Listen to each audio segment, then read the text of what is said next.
About something that in the beginning, I'll have to admit I was very reluctant to discuss, and that's a topic of immigration. And I think Hispanics tend to deny that there is an immigration issue. And of course, the other U.S. citizens, of course, they're upset about it. Some of the things that people are upset about is immigrants moving into neighborhoods and bringing a lot of chaos into a peaceful neighborhood. There are many issues that deal with immigration. The one thing that we have to accept is the humanitarian aspect. They are people. They're not dogs or cattle or cats or animals that we just ignore. There are people, and strangely enough, you think about how many immigrants are here from other countries. You have Cuban immigrants, you have Romanian immigrants, we have Argentina, Ecuador, Brazil. What other country? Brazil. The last study they did in Harris County alone, they have 126 different nationalities. 126 nationalities. From all over the world. From China, Vietnam, Cambodia, Africa. So when we stop and think about immigrants, Joe, you know, we are part of that. And we just can't say no more. You know, the gate is closed. We have to think of these people and their motives just like our forefathers did in their motives. So it's just something that we have to address. And James Alexander spoke to me the last couple of weeks and said he had a heart to contribute more to HESI in the area of immigration, and I appreciate that very much. It's going to be a larger part of what we do, and we're involved in business networking and entrepreneurship. We're involved in education in a very big way, and in a way this is part of education, but it's dealing with nonprofit and disadvantaged people who need a boost and a help from someone. And this is a group that's kind of a United Nations, if you will, of Hispanic cultures. And I'm glad that you're here and want to give your time, money, and support to help others. Because at the end of the day, when we face our judgment day, this is one thing that you can say, you know, I was a part of a group that did contribute something more than just money or a house or a car, but that you helped others. And that's what we're here for, is to help others. Jaime is going to start talking about the global immigration. And I was doing a little bit of research and didn't realize how much it was a global issue. You know, the closer you look at things, the more you realize, hey, we're not the only ones. You get a lot of European issues, African issues, and so on. And then James is going to talk about a model program that perhaps we can incorporate into our local community for people that have less than $15,000 or $16,000 and don't have a lot of assistance. So, James, why don't you start? James forward. Okay. Well, my name is, anyway, I'm a son of immigrants. My father's, his name was Ford, and he came from Dublin. My mother, I mean, she was Mexican. What's this? Okay. Mm-hmm. Not used to this media. So anyway. Okay, so testing. So on my mother's side, I mean, we had obviously Spanish, being from Mexico. We had Indian, being from a certain part of Mexico, Tepic. We had Huicholes and Coras, as opposed to the Otomís and Aztecs and whatnot. And on and on, my wife, I mean, she's from Brazil, but I mean, her family's Italian. On the other side is Portuguese and Polish, I think you have also. Anyways, so quite a number of things. And and everyone here has a story. I mean, to date, I was talking about the food we had is Arabic.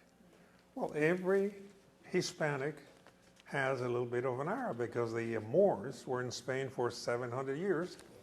And on Friday nights and Saturday nights, I think they did a few things. So we're here, right?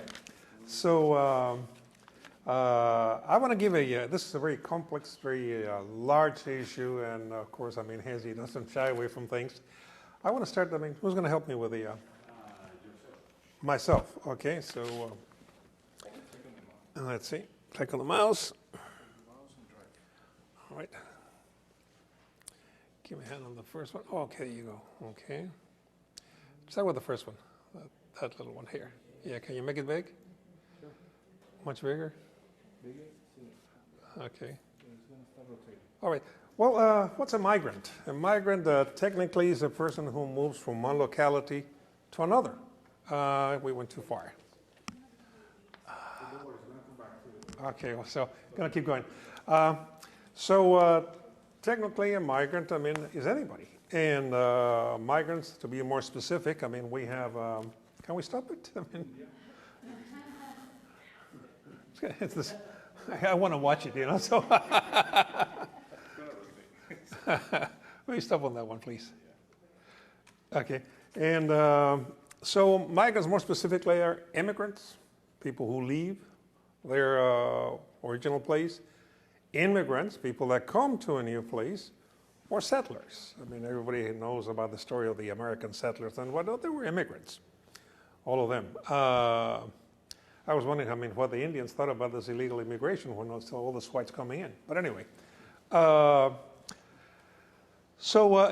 migration is one of the four great bases of humankind and human society. The other ones are natural selection, of course, mutation.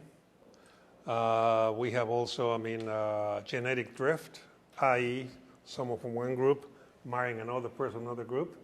And of course, migration. And in this map, it's something interesting. It's done by the University of Leeds, our own University of Rice here in Houston, many other places. They have discovered, I mean, that it's a very simple way to find the origin of men and women. Everybody has a chromosome, the X and the Y being the female one. That's the one that carries all the genetic information to the next generation.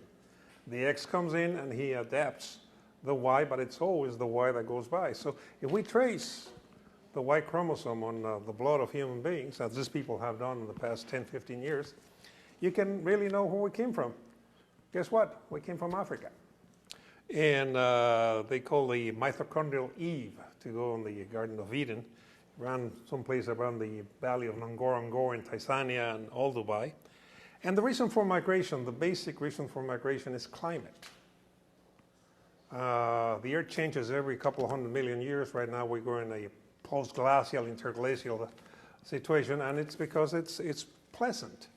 But it was very cold before. It will be very cold pretty soon again, in a couple of million years, whatever that. So they figured that the first Homo sapiens were in Africa.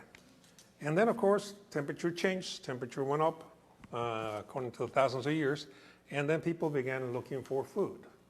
So they began moving. They moved all over Africa. Within the first 200,000 years this began, 120,000 years ago, they were all over Africa. And then if you see the numbers, which I can't, you can see, I mean, that